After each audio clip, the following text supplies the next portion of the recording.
recipe. Let's see the Suzuki coupling. In the far upper left corner is our cross-coupling reaction model. The main row is specifically a Suzuki coupling. What makes a reaction a Suzuki coupling is this new functional group. It's called a boronic acid. The boronic acid serves as the arrow metal. A boronic acid has a boron connected to a carbon and two OH groups. The reaction mechanism of the Suzuki coupling is a bit more complex than the other coupling reactions.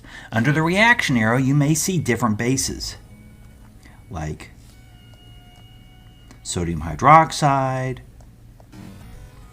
or potassium carbonate, with even a bit of water